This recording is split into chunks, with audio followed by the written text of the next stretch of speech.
A very good evening. It is Friday, 12th of September 2025, and you're just in time for GBS News at 9, where every headline carries a story, every story with a voice and every voice with the truth. I'm Ibrahim Said, and our sign language interpreter tonight is Alan Kiama. We have a lot lined up for you, and on to our first story. South Sudan's first Vice President Riek Machar has been charged with treason, murder, and crime against humanity. These charges relate to his alleged involvement in a militia attack in March of 2025 on a military installation in Nasir, Upper Nile State, where over 250 soldiers were killed. The Justice Minister stated the charges stem from coordinated military and political activities and violation of human law during the assault. Alongside Machar, 7 other individuals, including a former petroleum minister, have also been charged. Following the charges, President Salva Kiir suspended Machar from his position, raising fear of renewed conflict in the country. Machar has been under house arrest since March, and amid ongoing tension between his faction and Kiir's government, international bodies have called for calm and stability in light of this development. Evidence further suggests, actually reveals, that the White Army operated under the command and influence of certain leaders of the Sudan's People Liberation Movement Army in opposition, SPLM-AIO, including Dr. Riek Machar. So based on evidence, the following charges were prepared under South Sudan laws and applicable international laws. 1. Murder. This is according to Section 206, Penal Code Act 2008, in particular the killing of Major General David Major, 250 SSPDF soldiers and the UN personnel. The other charge is conspiracy and common intention. This is in relation to Section 67 to 69 of the Penal Code Act, coordination with the... Now, back here in Kenya, Interior Cabinet Secretary Kipchumba Murkomen has once again hinted at government's plan to deal with criminal groups in the country. The CS has also stated that anybody who has been involved in burning of police station shall be brought into books, arrested and charged with criminal offense. Speaking in Narok during the Jukwaa la Usalama, a forum that involved engagement between the security officials and the locals, the CS stated that the government will work to make sure the safety of the country is prioritized, as Davis Karani reports. This is one of the best Jukwaa la Usalama forums I've ever attended. Na nikisema hivyo nasema kama nimesunguka 39 counties now, including this one. He has engaged himself with citizens directly since taking over the office as CS for Interior through the Jukwaa la Usalama Forum, a platform that allows citizens to raise their views directly to the national security apparatus and give their opinions on security issues affecting them. Kuna shida nyingi za bodaboda everywhere. Unapata ni makabiliano ya maaskari pamoja na bodaboda. Na unajua bodaboda ni wengi kuliko hata maaskari. Na ni vijana wamekula vizuri. So hii confrontation haitatusaidia. Tuwe na dialogue nyingi. Tuwe na seminars nyingi. Iwe kwa county level, sub county level, at the village level, mahali kuna stages. Tunaweza zuia hii shida ya boda boda. Through these engagements, citizens have been given a chance to air their views and what affects them directly for the security details to take an immediate response, especially on issues concerning safety. Kisii na Wamasai tulikuwa na shida na wamama ndio tulikuwa tunapiga nduru sana. Tunamshukuru kwa sababu alichukua nafasi yake, akakuja mpaka huko mpakani, akasimama na akaongea na sisi, na Wamasai pia wakasikia hiyo story wakanyamaza. Kwa hivyo siku hizi tunalala vizuri. Wakati huu umekuja hapa tukukumbusha ya kwamba bado Nyamaya inakaa kama kichaka. Tukikuja Etago station ni station kubwa pia. Lakini ukiingia huko mkubwa wetu, gari tukipiga nduru hakuna gari, inasukumwa kwanza iteremke mpaka soko ndio iwake. Kuna mataa zimekuja yellow, hizo ni kama flashlight, zimewekwa kwa pikipiki. Gari inatoka mbele, anaona mwanga mkali sana. Sio kwamba ni taa za pikipiki, lakini sijui mahali zimetoka. Sasa akikumulika, mtu wa gari mpaka ana lose control, anagonga huyo mtu. Na akimgonga, bodaboda as always right. Kama walikuwa karibu hapo, hiyo gari imechomwa.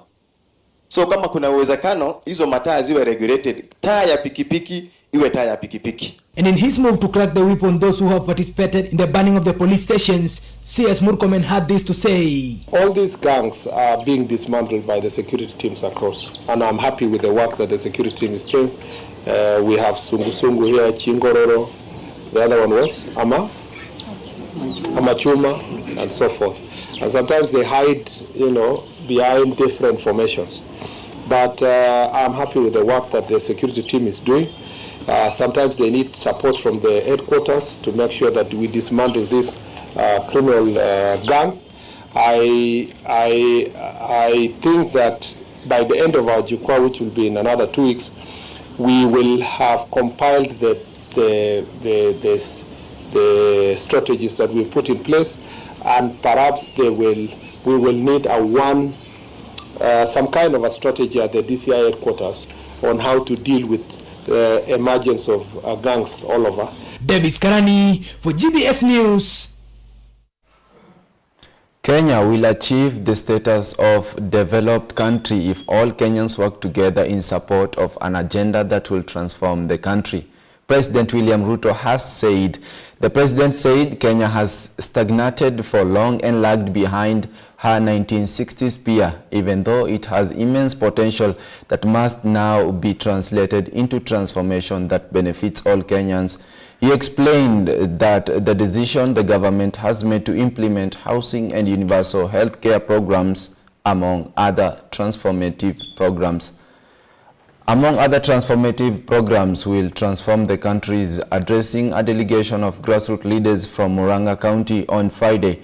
The president said it is crucial that the country works its way to first world in the next 20 years. Big township in Kenya today, the largest housing estate in affordable housing. Kisumu, Homa Bay, Eldoret, Nakuru, Kericho, Murang'a, hapa Makenji, kule Nyeri, mkienda Ruringu, pale karibu na Ruringu, tunajenga nyumba 5,000 hapo Nyeri town. Tunajenga nyumba Machakos, Mombasa, everywhere. Tuko na sites, 215 sites across Kenya. Soko tunajenga soko 400 Kenya mzima. Hostels tunajenga ya watoto 170,000. Hostels ya vijana wetu. Nyie mnanielewa jameni? Wafanyabiashara wa chuma, wafanyabiashara wa simiti, transporters wa changarawe, wale wa kuuza mawe, wale wa kufanya kuchoma sijui nini, jua kali huko, wanatengeneza madirisha, dunia inasonga. That is how you transform a nation, my friends. Kubadilisha nchi sio maneno madogo. You need to make the right decisions, however difficult they may be. Ni mnanielewa? Sasa mimi nataka niwaulize, kama ningekuwa mtu muoga, munipigie kelele, niwachane na housing. Sasa hii tungekuwa tunaongea mambo ya Makenji, tungekuwa tunaongea mambo ya masoko, tungekuwa maneno yote ya Kenya, tungekuwa tunaongea mambo ya ajira ya vijana. Tuendelee ama tuendelee? Mnasema tuendelee ama tuendelee? A funeral in Kitutu Church in North turned political when MPs Japheth Nyakundi and Anthony Kagendi clashed over remark about President William Ruto. The two were attending the burial of Mama Ogwae, mother to former Kisii Governor James Ogwae, when Kibageni accused the president of being a liar who has failed to fulfill his promises. Nyakundi, visibly irritated, interrupted Kibageni mid-speech and attempted to snatch the microphone, triggering a brief standoff that disrupted the ceremony. Mourners watched as the two exchanged words on stage before the program resumed.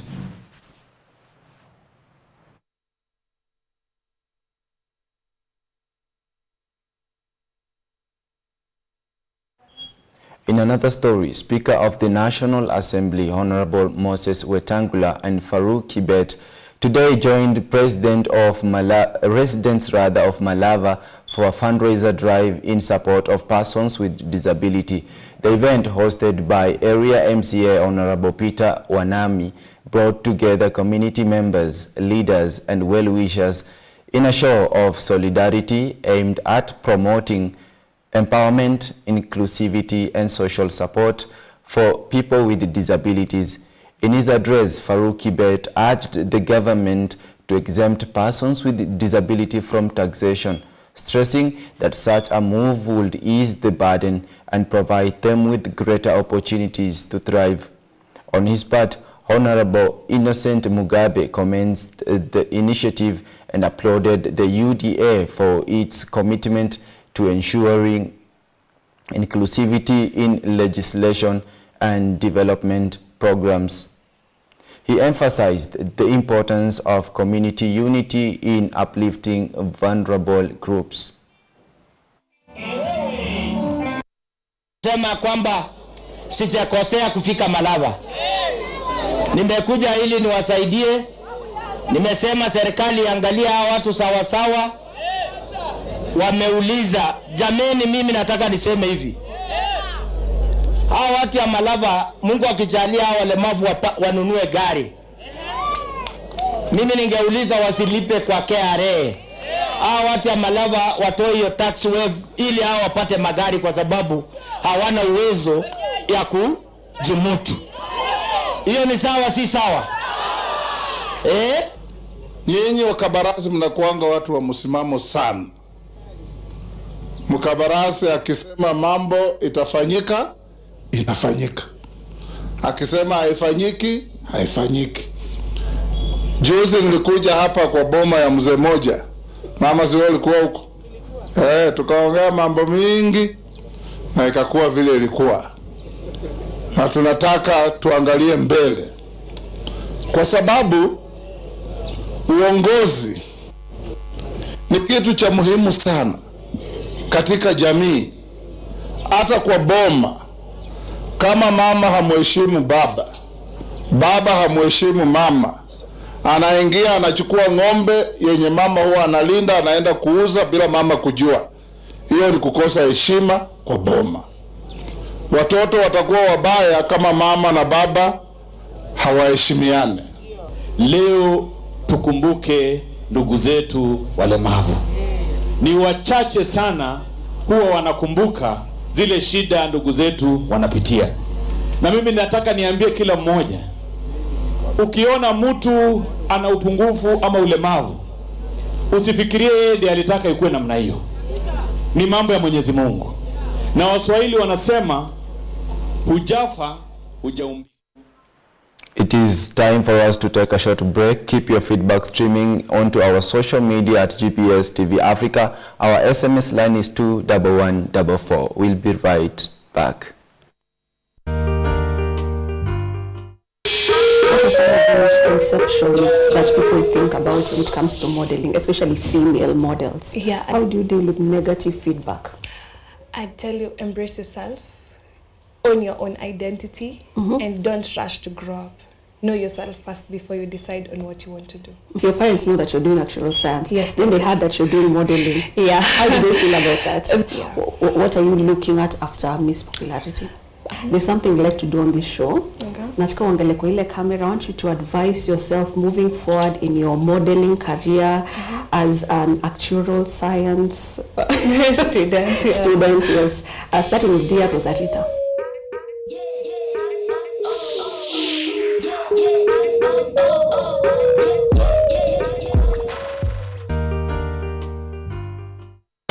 So today we're diving into a topic that has become rather popular right here in Kenya, the K-pop culture. I would say K-pop invokes creativity, like mega creativity. I have friends who are creative and you see you've done that and they're like, yeah.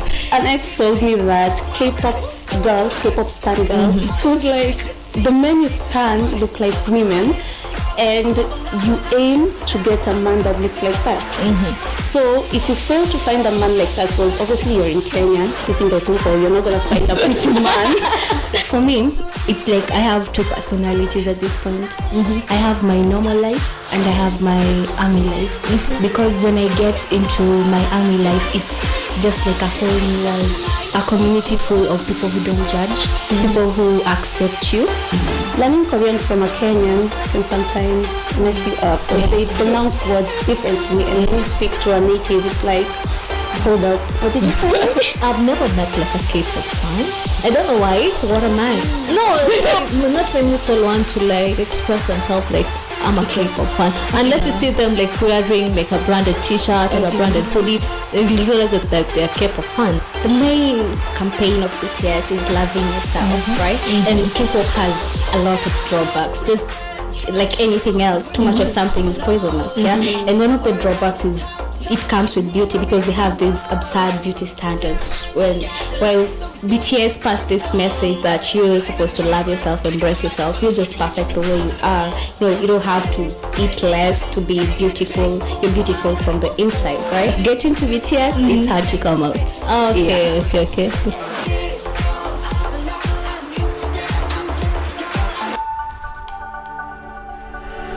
Everywhere, GBS. Welcome back and thank you for keeping it locked here at GBS News at 9 as we have more lined up for you.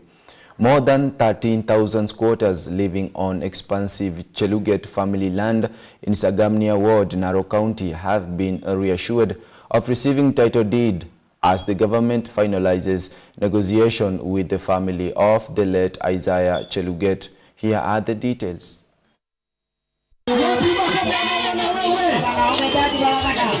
Narok Governor Patrick Ntutu confirmed that talks with the Cheluget family had been successfully concluded, paving the way for land officials to begin recording individual ownership details on the 5,800-acre property.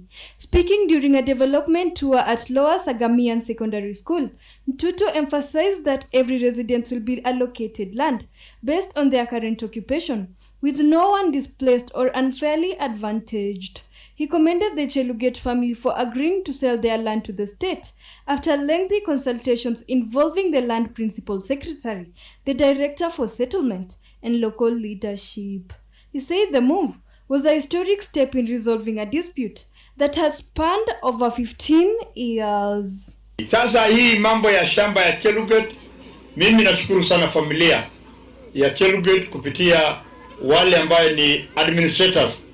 Kuna Nancy Kirui na wale mandugu zake, kwa sababu nimekaa na yeye na hawa siku nyingi na tukakubaliana ya kwamba hii shamba tukishamaliza sisi kulipa kama serikali yetu kuu, tutakuja kuhakikisha ya kwamba tuna settle wale watu. Na kazi hapa ni rahisi sana. Hakuna mtu anatolewa kwa shamba yake, tunakukatia hapo, tunakupea title deed yako. The Sagamian squatters have lived on the land without formal ownership, sparking years of uncertainty and tension. Previous attempts to resolve the matter stalled over disputes between local communities and landowners. Friday's announcement was welcomed by Emurwadi Kirempi Johanna Ngeno, who praised President William Ruto for intervening to ensure the resettlement process moved forward. Ni hii shamba ya kablela ya Cheluget yenye umeagree na president, hawa watu hiyo familia walipiwe pesa, hawa watu wapewe title. That is why we will give you our total support. Ya mwisho ni kwa mabarabara, kwa mashule, kwa mahospitali, hata mahospitali mingi. The government has pledged to complete the title processing soon, with President Ruto expected to personally preside over the issuance ceremony before the end of the year. Local leaders say the resolution will not only secure land rights for thousands of families, but also boost agricultural productivity and peace in Sagamian Ward. Molin Rono for GBS News. Now, shifting gears, police in Narok have arrested 4 suspects believed to be behind a spate of burglaries targeting household goods and electronics in the town.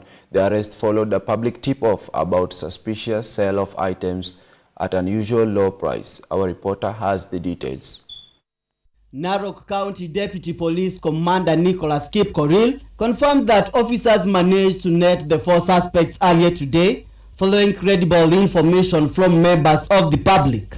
2 suspects were first arrested while in possession of a television set before they led the police to their house, where a lot of stolen items were recovered, including MacBook laptop, gas cylinders, and several other electronics. My name is Mr. Nicholas Kipkoril, the Deputy County Police Commander Narok.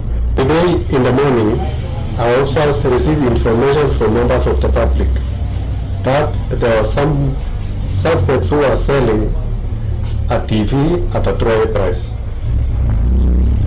They alerted our officers, who responded swiftly, moved to the site, and arrested 2 suspects being in possession of the TV. The 2 suspects who were arrested led our officers to their residence, and on arrival, so many other items were discovered in that house. One of them was a new mobile phone, a complete broadcast, assorted items, among them 1 MacBook laptop, among other items. Later on, it was discovered that there was a report which had been made on 10th of this month by a reportee that a house had been broken into, and she woke up only to find the TV missing, the new mobile phone, and a complete broadcast missing. She was called. On arrival, she positively identified the TV, the complete broadcast, and the new mobile phone. Who were arrested were taken to their places of residence. We managed to arrest other suspects from their place of residence. As we speak, we have got 4 suspects in custody who are leading us with more information. Police later arrested 2 more suspects at Uhuru Market in connection with the burglary ring. Among the recovered goods were items belonging to Jane Biyaki, who had reported her house broken into on September 10th. Biyaki, who had lost her television, gas cylinder, and neon mobile phone, expressed relief after police successfully recovered her belongings. Mimi niliamua asubuhi nikapata mlango umefunguliwa, hakuna TV, hakuna gasi, hakuna masimu 3. Waliingia kama nimelala. Sasa kuamka asubuhi ndio kufungulia watoto waende shule, kwenye walinikongea mlango, nikapata sina vitu kwa nyumba. Wakati nipata mlango ikiwa wazi, nikauliza msichana alikuwa kwa mlango, wewe ndio umefungua mwenye alikuwa. Ward Baringo South have staged a protest over what they describe as deplorable road network that has made access to essential services nearly impossible. Here are the details.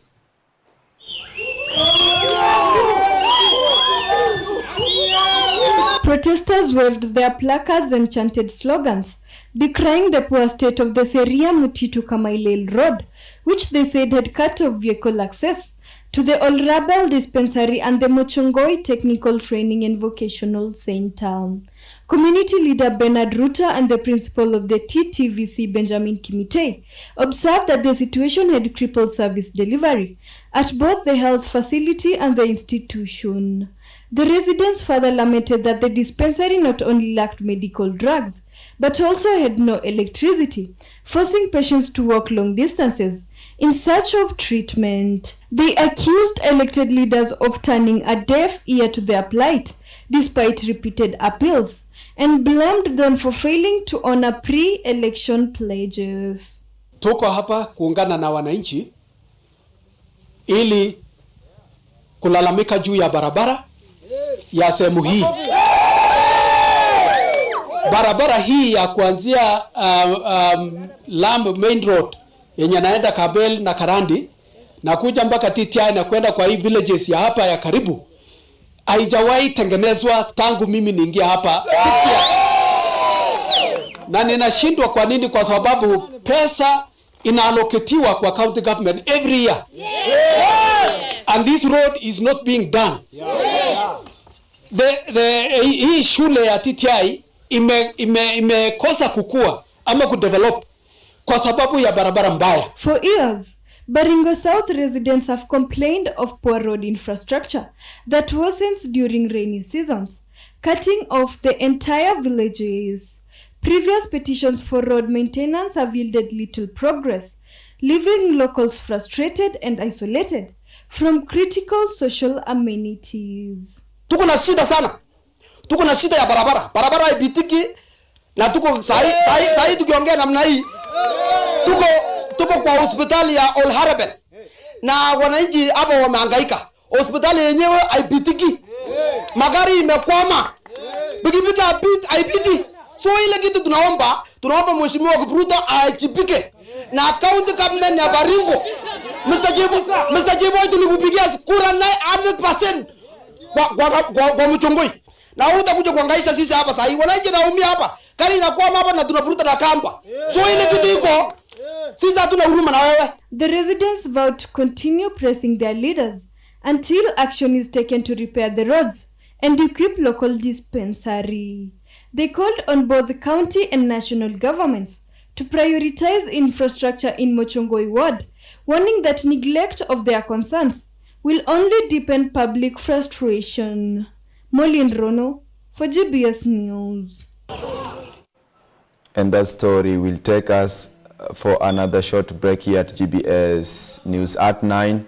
Keep sending your feedback onto all our social media platform at GBS TV Africa. Our SMS line is 21144. The boy was growing normal, because the normal is what we should get back into. What is happening now is the abnormal. And that is not happening today, because there is a place for fatherhood that is lacking in our day. Maybe that is what. My name is Dr. Peter Mureithi Elisha, PM. Walk the talk, mentors, and you parents. How do you explain to your daughter who finds that you bring a man to the house when their father is not there? How will she behave? Kissy monkey do. Yes. Today in our nation, the girl is quite empowered. Even if you go around and watch around, you will hear Girl Child Empowerment Project.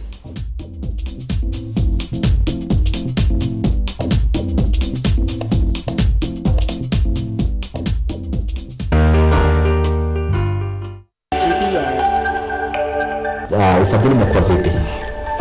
Nadhani ukiangalia our culture ama our mindset kwa hii nchi, watu wanaona ni kama michezo hakuna pesa. Nini itakufanya wewe ukaekeze kwa kandanda? So ukitazama uangalie kuna ile mambo ya impact ambayo utapata kwa your brand. So if you want to align your brand na hiyo football, it's a plus. Yes. So what we are trying to do with our investors now, I can tell you for free, H-Pesa, we also have Nutrien, who are fintech companies, financial technology companies, who now we are working together. They have come to us because of the numbers we have. Maybe if you look maybe FC and other teams, are you regretting when you put your money in FC? Not at all. We say numbers never lie. So yes, numbers never lie. We'll always tell you the truth. Innovation is what drives change. And in the technology space, it's what you do different than the gaps that you see that make you better than the rest.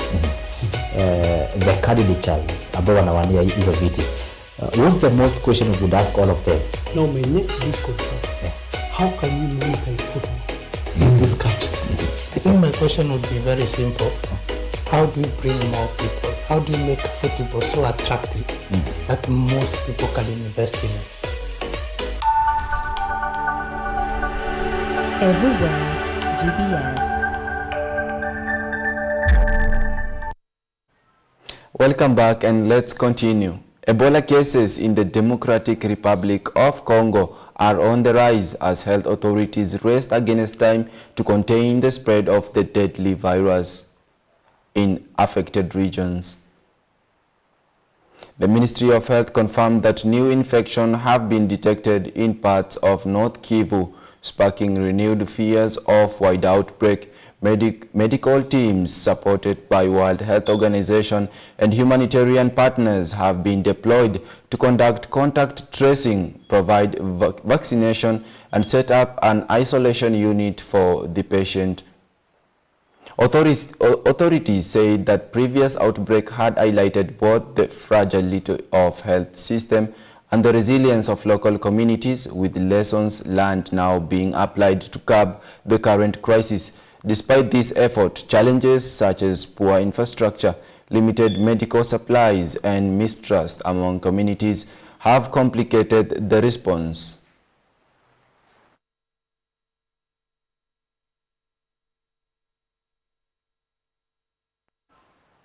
Now, the Hilton Hotel was still in flame till this morning as carcasses of government building gaped their inward, exposed. The few motorcycles and cars that dared to break a curfew had to navigate series of checkpoints patrolled by soldiers, their fingers on the triggers and of their rifles. This is after a youth-led group rioted against the current regime, and the riots have led to a total destruction of the state, destabilizing business and movement. Davis Karani now reports on the state of this country's capital. Kathmandu, the capital of Nepal, is normally a city of noise and commerce, where God surveyed the jammed traffic from brightly lit roadside temples. On Thursday, soon after the clashes between the security forces and the protesters claimed at least 37 lives and ripped the institutional heart out of the city, much of Kathmandu was swaddled in suspense and silence.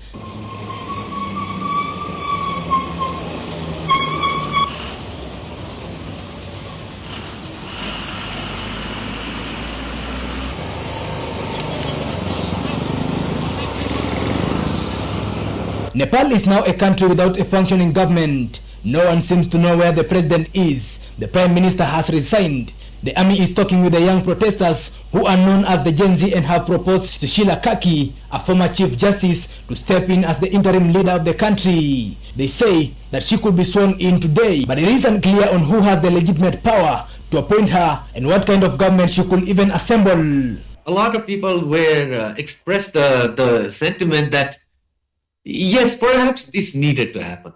You know, perhaps there needed to be an extreme kind of protest that would change the very face of Nepal. Because unless that happened, the old guard, the old politicians, the old leaders would find a way to keep holding on to power.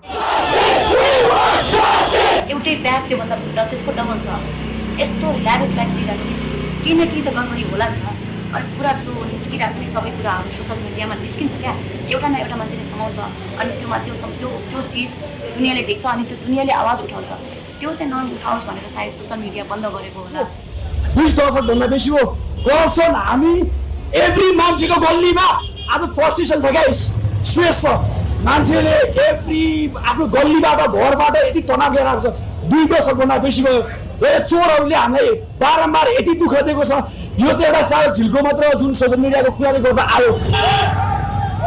institutions burned to the ground and the army in control, Gen Z protesters are pushing anti-corruption crusader to be appointed as the country's interim leader. Soldiers tirelessly worked to douse a fire at the Hilton Hotel, which began burning in Kathmandu, Nepal earlier this week.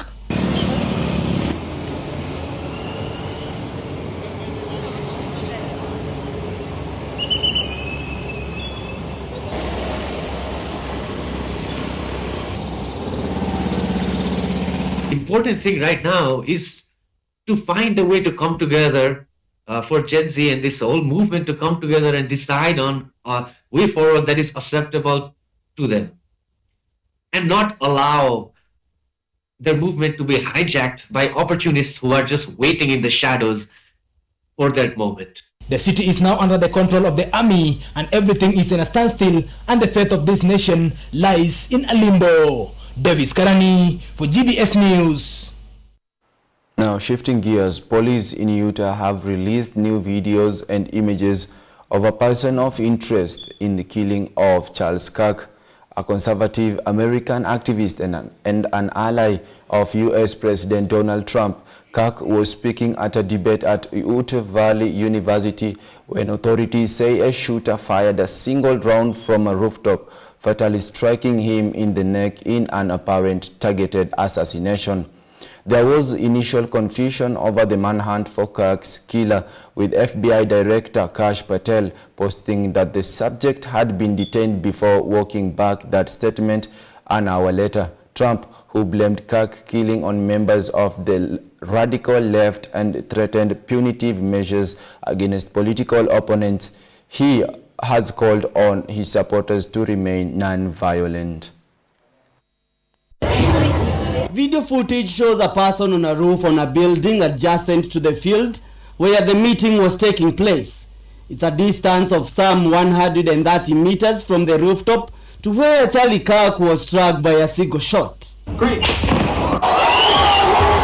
This morning I can tell you that we have recovered what we believe is the weapon that was used in yesterday's shooting. It is a high-powered bolt-action rifle. That rifle was recovered in a wooded area where the shooter had fled.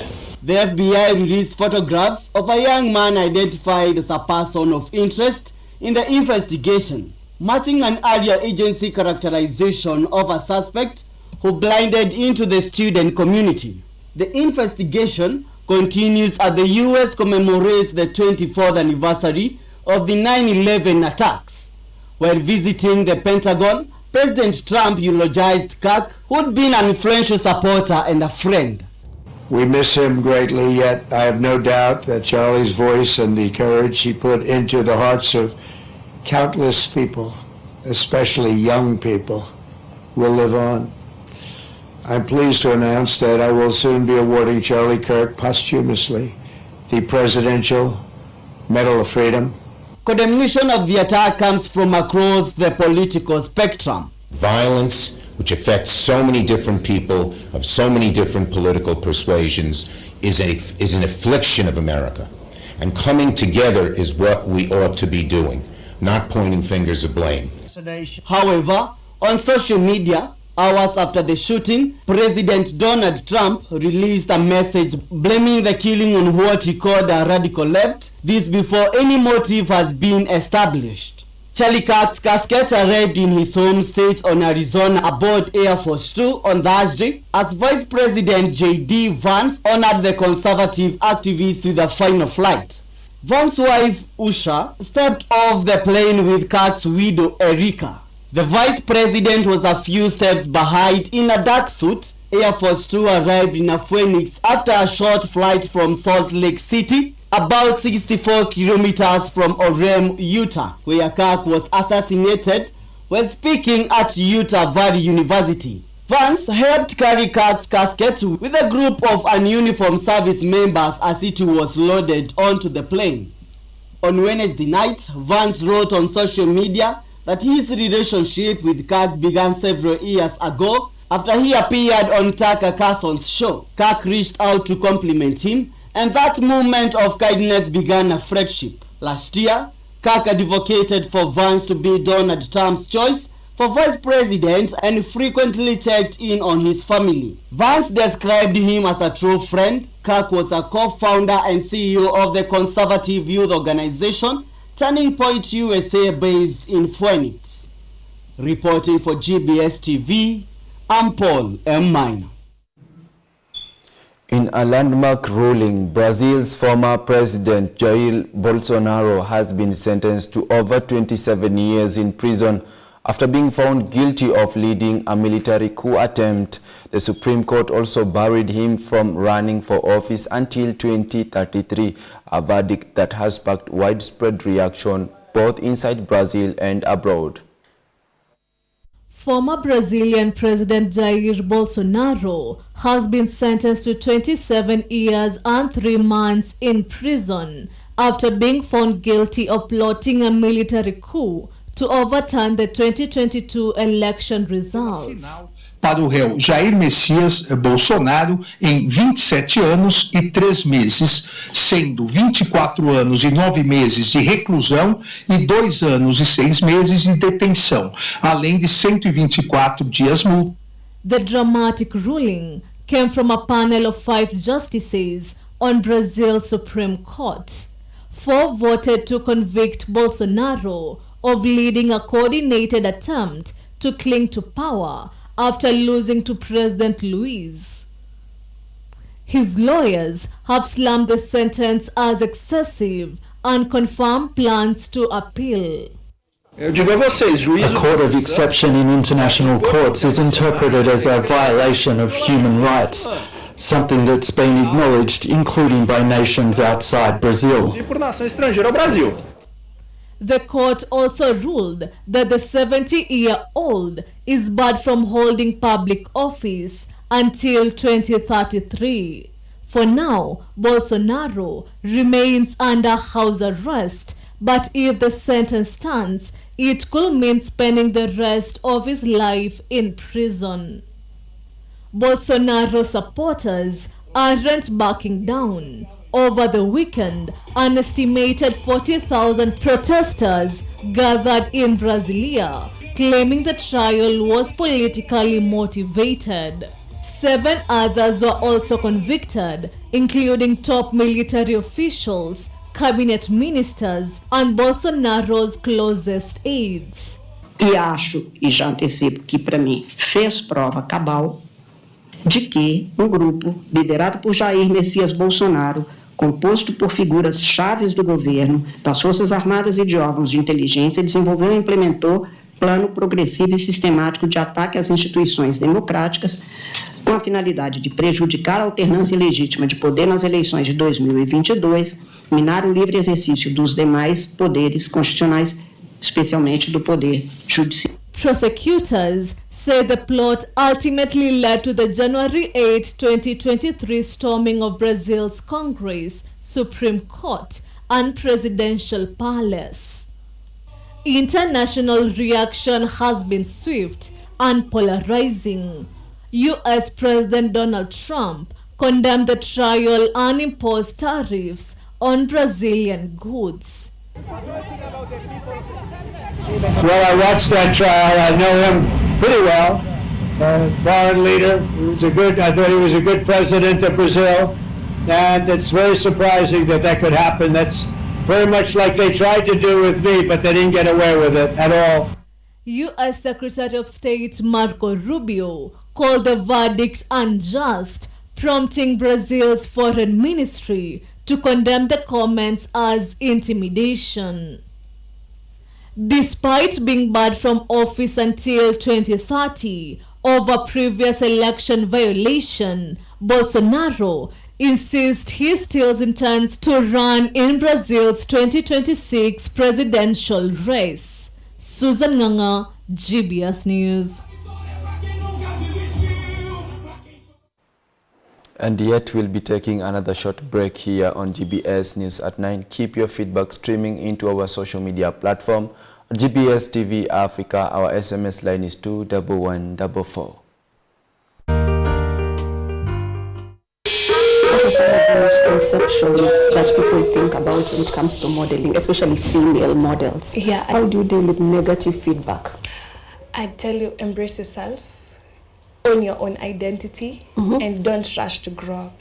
Know yourself first before you decide on what you want to do. If your parents know that you're doing actual science, yes, then they heard that you're doing modeling. Yeah. How do they feel about that? What are you looking at after Miss Popularity? There's something we'd like to do on this show. Nataka uangalie kwa ile camera. I want you to advise yourself moving forward in your modeling career as an actuarial science student. Student, yes. Starting with Dear Rosarita.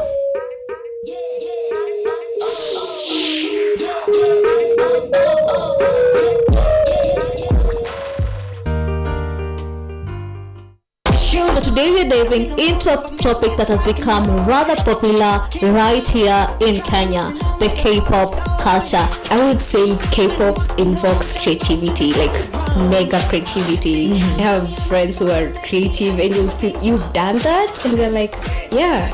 An ex told me that K-pop girls, K-pop stan girls, who's like, the men you stan look like women, and you aim to get a man that looks like that. So if you fail to find a man like that, because obviously you're in Kenya, you're not going to find a pretty man. For me, it's like I have two personalities at this point. I have my normal life and I have my army life. Because when I get into my army life, it's just like a whole new world. A community full of people who don't judge, people who accept you. Learning Korean from a Kenyan can sometimes mess you up because they pronounce words differently, and when you speak to a native, it's like, hold up, what did you say? I've never met like a K-pop fan. I don't know why. What am I? No, not when people want to like express themselves like, I'm a K-pop fan. Unless you see them like wearing like a branded t-shirt or a branded hoodie, you realize that they're K-pop fan. The main campaign of BTS is loving yourself, right? And K-pop has a lot of drawbacks, just like anything else. Too much of something is poisonous, yeah? And one of the drawbacks is it comes with beauty, because they have these absurd beauty standards. Well, BTS passed this message that you're supposed to love yourself, embrace yourself. You're just perfect the way you are. You don't have to eat less to be beautiful. You're beautiful from the inside, right? Get into BTS, it's hard to come out. Okay.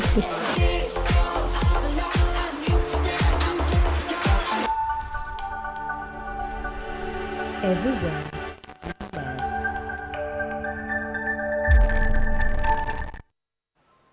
Welcome back. Now, the Big Tech Africa Forum has kicked off in Tunisia, drawing more than 100 startups from across the continent as organizers set their sight on making it one of Africa's leading technology events. Here is more on the story.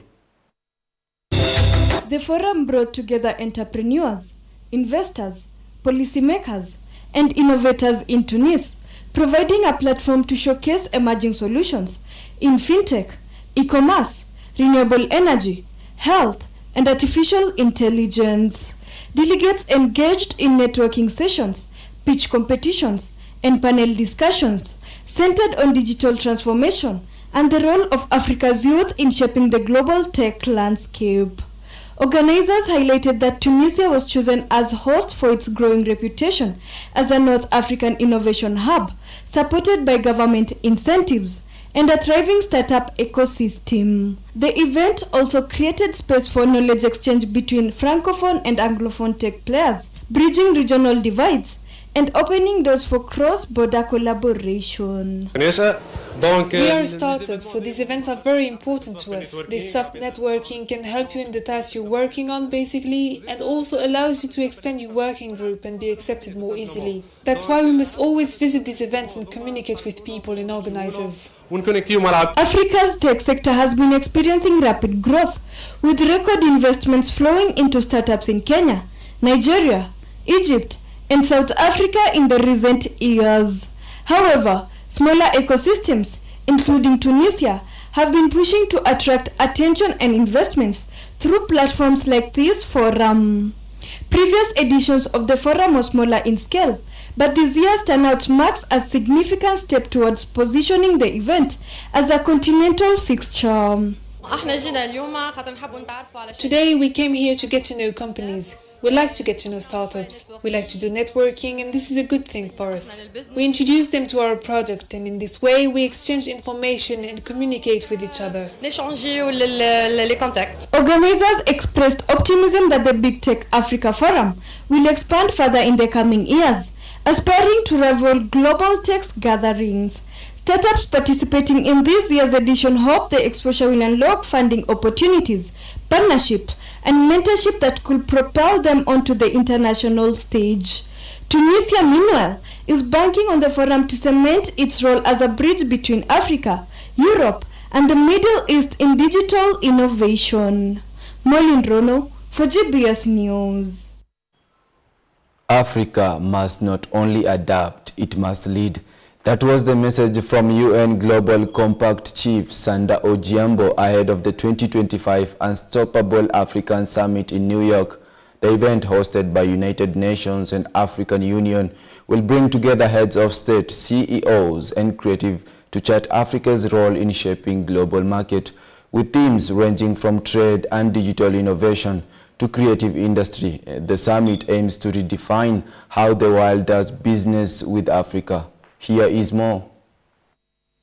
The United Nations is calling for a shift in how the world engages with Africa. The summit, set for September 21st to September 22nd in New York, will convene leaders from government, businesses, and civil society to develop framework for Africa's economic transformation. Africa must not only adapt, it has to lead. And that's why the Global Africa Business Initiative exists. Launched in 2022 with a clear goal, as I said, to change how the world views Africa and does business with Africa. Ojiambo emphasized the resilience of Africa's private sector, noting that even in conflict zone, businesses continue to operate and support communities. She said government must ensure peace and stability to unlock further investment. What we want to, highlight with Unstoppable Africa is the fact that the private sector continues to remain robust. Even where there is conflict and strife, business will still continue. Every day in your reporting, you tell the story of Africa's challenges. There's also a story of Africa's progress that you tell. We want to elevate that and amplify that. It's a story of innovation, resilience, and ambition. And I think, one of the strongest messages that we hear from African private sector leaders is African political leaders is oftentimes the private sector exists and continues to help almost de-risk, provide an environment of safety, calling for investment, and also just demonstrating that people will still need the goods and the services that are provided. Since its launch in 2022, the Global African Business Initiative has brought together thousands of stakeholders, including 10 heads of state and over 8,000 participants. The 2025 edition will be co-hosted by UN Secretary General Antonio Guterres and African Union Chairperson Mahmoud Ali Yusuf. Organizers says African youth, resources, and creativity positions the continent as a global engine for growth. Now, United Nations Human Rights Office has published a report on the Democratic People's Republic of Korea, which is a follow-up to the 2014 report by the UN Commission of Inquiry into Human Rights Situation. James Hinan, UN Human Rights Representative in Seoul, Korea, said the report concludes that overall the situation has certainly not improved since 2014, despite these isolated areas of sub-improvement, but overall has remained the same or in many areas degraded. One of the key concerns for us in the UN Human Rights Office is the increase in execution and increase in the number of crimes that attract the death penalty. Let's have a look. Well, the conclusion of the report is that overall the situation has certainly not improved since 2014, despite these isolated areas of some improvement, but overall has remained the same or in many areas degraded. Of key concern for us in the UN Human Rights Office is the increase in executions and the increase in the number of crimes that attract the death penalty. You can now be not just jailed for watching foreign media, but you can in some cases be executed for watching and distributing it. We're concerned about the ongoing existence of political prison camps, which have been there for many, many decades. Those institutions are a total anomaly in 2025, and the report calls for those prison camps to be closed. We are concerned about the ongoing situation of enforced disappearance. DPRK is responsible for the forced disappearance of, as we estimate, about 100,000 people, including Korean citizens and also foreign nationals, notably from Japan. For this report, we've interviewed almost 400 who have escaped in the last 10-year period. It's a very mixed group of people. Some people, many people, escape for purely economic reasons. They are looking to support themselves and their families. They're looking to escape ongoing hunger and lack of opportunities. Others, at the other end of the scale, we have fairly high-level defectors, often diplomats and senior officials who have been abroad and who have decided to defect while abroad, and they bring a very different perspective, and they come for different reasons. We have another group who are people who have some problem in DPRK. They have some conflict with the law, and they feel they need to leave the country in order to avoid a very long. And with that story, we conclude our news bulletin tonight. It's always a pleasure having you on board.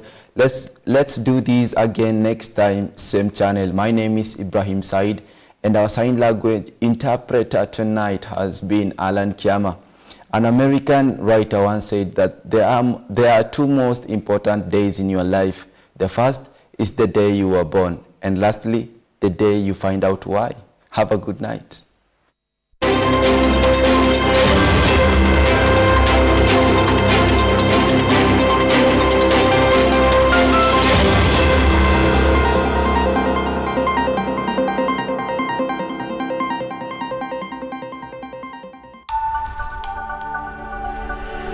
Everywhere